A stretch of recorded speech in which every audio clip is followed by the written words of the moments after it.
Bien.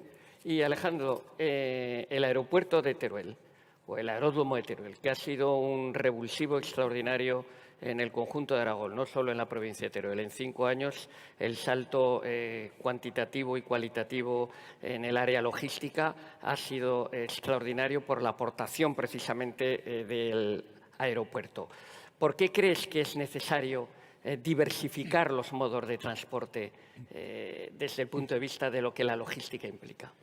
Bien, efectivamente el aeropuerto de Teruel, que cumple este año su 5º aniversario, es una realidad actual, una realidad logística dentro del transporte aéreo, y esa capacidad de desarrollo ha sido precisamente por lo que vamos a hablar esta tarde, ¿no?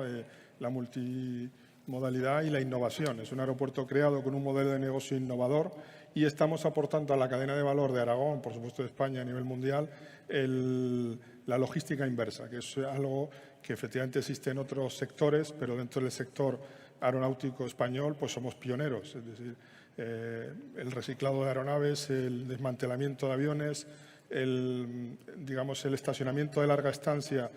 Pensemos que hay aviones que han podido estar estacionados 4 años en el aeropuerto y posteriormente se han puesto en operación para volver a volar.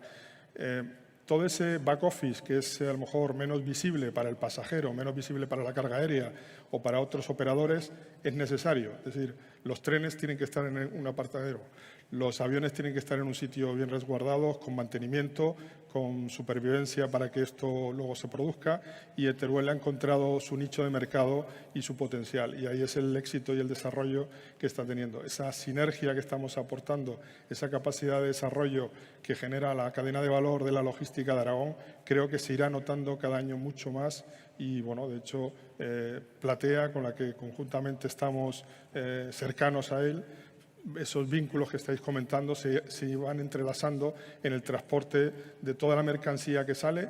En realidad lo que estamos haciendo es darle una segunda oportunidad a las piezas de los aviones. Las piezas de los aviones, como sabéis, después del ciclo final de vida, tienen 2 opciones: o acabar desechadas o, como está ocurriendo en Teruel, se convierte en una oportunidad para seguir el mantenimiento de aviones a nivel mundial. Se están enviando piezas de alto valor añadido, porque son modelos de aviones que ya no existen en el mercado, a muchos puntos del mundo. Ahora, como aeropuerto internacional, tenemos conexiones, por supuesto, con Ámsterdam, con Dubái y con capitales en lugares muy distantes.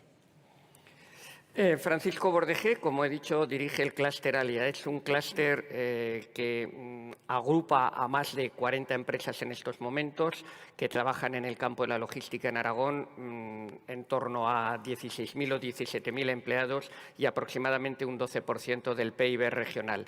Este clúster trabajáis en 2 líneas, como todos los clústeres: la colaboración entre vuestros integrantes y además, específicamente vosotros, la innovación en el terreno de la logística. ¿Qué puede aportar dentro de ese esquema de colaboración que es el ADN de vuestro clúster? ¿Qué puede aportar la colaboración a la multimodalidad? Hola, buenas tardes. En primer lugar, agradecer al IAF y al Gobierno de Aragón que nos haya invitado en esta mesa redonda. Bien, para nosotros la multimodalidad, o para las empresas la multimodalidad, al final es un reto y es una oportunidad. En un mundo cambiante como en el que vivimos, al final a las empresas la única oportunidad, la única opción que les queda para mantenerse es adaptarse. Y adaptarnos, nos adaptamos con herramientas. Esas herramientas, yo voy a simplemente poner 2 ejemplos. Por un lado, de qué forma vemos las cadenas de suministro y de qué forma podemos llegar a colaborar en una cadena de suministro. Y por otro lado, en otro ejemplo concreto, como puede ser la distribución urbana de mercancías, cómo el transporte a día de hoy necesitamos que mejore para tener unas mejores ciudades en el futuro, lo que se llaman las Smart Cities. Entonces, empezando con el tema de las cadenas de suministro, uno de nuestros retos es integrar las cadenas de suministro. ¿De qué forma integramos cadenas de suministro? Las integramos a través de la información. Necesitamos que esas cadenas de suministro sean lo más fuertes posibles y son tan fuertes como su eslabón más débil. Por eso necesitamos unos partners fuertes.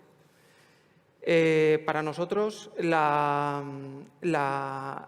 uno como decía, de los retos es generar un marco de multimodalidad, de comunicación entre empresas, una estandarización de ese intercambio de información.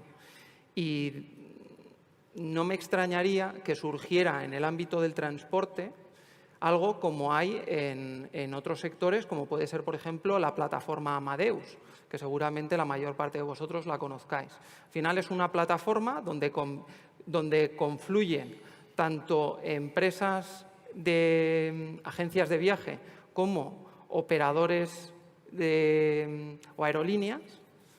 Ahora mismo tienen 417 aerolíneas, el 98% de las aerolíneas del mundo están en Amadeus y, por ejemplo, en España hay más de un 90% de las agencias de viaje que también trabajan en Amadeus. O sea, no me extrañaría que el día de mañana pudiera surgir una empresa que fuera algo similar, pero en el ámbito del transporte para dar una mejor salida. Y, por otro lado, también quería comentar el tema de la distribución urbana de mercancías y por qué necesitamos colaborar en ese ámbito. Al final confluyen un montón de agentes en la distribución urbana de mercancías. El 50% de la población vive en ciudades, pero es que en 30 años se espera que eso suba al 70%. Y no solo eso, sino que además los vehículos se doblen en 30 años. Eso al final lo que supone es un reto para las ciudades. Y el reto que tienen las ciudades básicamente es dos. Por un lado, que las ciudades sean más limpias, o sea, que no estén polucionadas, y por otro lado, que no haya tantos atascos. Y para eso con lo que contamos es con herramientas, como comentaba antes, como puede ser el vehículo autónomo, como puede ser vehículos más eficientes. En los próximos 10 años se espera que cambien la energía utilizada en los motores 3 veces, gas, híbridos y, por fin, eléctricos, lógicamente con una autonomía y con un precio de adquisición adecuado. Y, por otro lado, también en distribución urbana de mercancías, para que no se me olvide, el tema de las plataformas colaborativas. El tema de plataformas colaborativas que al final nos permitan no tener un vehículo en las calles de cada una de las empresas, sino que la empresa lleve toda la mercancía de una forma más económica y mejorando el volumen a esas plataformas colaborativas, y que de ahí una sola empresa explote esa mercancía y la distribuya a sus puntos finales. Porque al final el cliente, cada vez somos más exigentes, cada vez surgen nuevas necesidades y tenemos que dar salida a todas ellas.